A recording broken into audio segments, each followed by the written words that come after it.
తీన్మార్ మనల్ని ఏం చేసిండు ఒక్కసారి అడుగురమ్మా, చెప్తాడు తీన్మార్. చెప్పండి మంత్రి గారు గట్టిగా. మా తీర్మానం వల్ల నేను ఇంత చూడటం నాకైతే చాలా గర్వంగా ఉంది. చాలా అంటే చాలా చాలా గర్వంగా ఉంది. మా అమ్మని ఇక్కడ చూడటం నేను ఒకప్పుడు నేను చాలా కష్టాల్లో, అంటే నా భర్తకి 2 కిడ్నీలు ఖరాబ్ అయిపోయి నా భర్త డయాలసిస్లో ఉన్న పరిస్థితుల్లో ఒక మాట చెప్పాలంటే, నిజం చెప్పాలంటే మేము ఖమ్మంలో బతకలేక సత్తుపల్లి వెళ్ళి నేను కూరగాయలు బండి వేసుకొని కూరగాయలు కూడా అమ్మిన పరిస్థితుల్లో నా అన్న నన్ను చూసి కళ్ళనీళ్ళు పెట్టుకున్నాడు. ఆయన ఎవరు నాకు తెలియదు, నేనెవరో ఆయనకు తెలియదు. ఆయన నాకు తెలుసు, టీవీలో చూస్తున్నాం కానీ నేనెవరో ఆయనకు తెలీదు. అయినా కూడా ఒక జర్నలిస్టు సోదరికి కష్టం రాకూడదని చెబుతుంటే ఇప్పుడు కూడా వచ్చిన చేతులు వణుకుతున్నాయి. నాకు ఆ రోజు మా అమ్మ అండగా నిలబడ్డాడు. నేను ఎవరో తెలియకపోయి నా చీర తీసి నాకు సాయం చేసి నాకు ఒక సొంత సోదరిగా ఇప్పటికి కూడా నేను చాలా మంది చెప్తాను. మళ్ళీ వయసులో నాకంటే చిన్నాడు, అమ్మాయినా కూడా నా తమ్ముడు చెప్పుకుంటా గర్వంగా అందరికీ. కానీ తీర్మానం వల్ల మనిషి కాదు, ఒక మహాశక్తి. నేను చూసే నా కప్పుతో మేము హైదరాబాద్లో మా వారు డయాలసిస్ కోసం మేము హైదరాబాద్లో ఉన్న రోజుల్లో 100,000 మంది చిన్నారులను తన సొంత డబ్బులతో ఆపరేషన్ చేయించాడు మల్లన్న.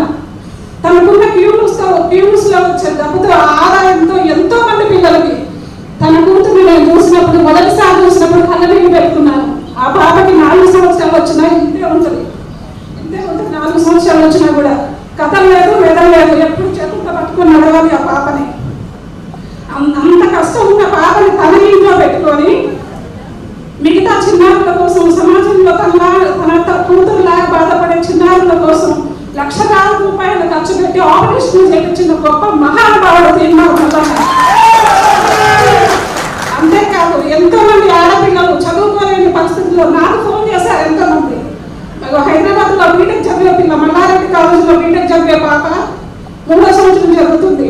ఫీజు కట్టలేక హాస్టల్లోంచి వెళ్ళిపోమన్నారట. నువ్వు రేపు మధ్యాహ్నం వరకు ఫీజు కట్టకపోతే నువ్వు హాస్టల్ ఖాళీ చేసి వెళ్ళిపోమంటే ఆ పాపకు తెలిసిన వాళ్ళు నాకు ఫోన్ చేశారు.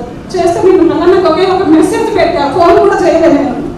ఆ అమ్మాయి డీటెయిల్స్తో మెసేజ్ పెట్టి అన్నయ్య ఇది పరిస్థితి, ఆ పాప చదువు ఆగిపోకూడదు, ఎట్లయినా సరే ఆ పాప చదువు కొనసాగాలంటే ఇక్కడ ఉన్నటువంటి మన మున్నూరు కాపు నాయకులతో మాట్లాడించి ఆ పాపకు కావాల్సినటువంటి ఆర్థిక సహాయాన్ని ఇప్పించి ఆ పాప ఇంట్లో చదువుకోవడానికి సహాయం చేసిన మహానుభావుడు మల్లన్న. పోయినసారి ఎమ్మెల్సీ ఎలక్షన్లో నేను మల్లన్న కోసం నేను స్వచ్ఛందంగా పనిచేస్తే మా అన్నను గెలిపించుకోవాలని. ఆ రోజు పడ్డ కష్టం నాకు ఇప్పటికి కూడా గుర్తే ఉంది. నాకు ఆ రోజు సత్తుపల్లి నియోజకవర్గ బాధ్యతలు అప్పగించారు. ప్రతి ఇంటికి వెళ్ళి, ప్రతి గవర్నమెంట్ ఇన్స్టిట్యూషన్స్కి వెళ్ళి, సింగరేణి కాలేజ్కి వెళ్ళి మా అన్న కోసం ఎంతో ట్రై చేసినా కూడా ఆ రోజు జరిగిన పరిస్థితుల్లో పల్లా రాజేశ్వరరావు చేసిన మోసం వల్ల నేను ఆ రోజు కౌంటింగ్ కూడా వెళ్ళాను. నల్గొండ మీరు కల్లారా చూశారు. కౌంటింగ్ లో జరిగిన మోసం కూడా కల్లారా చూసి అందరం కుప్పకూలిపోయాం. ఎక్కడున్నారో అక్కడ.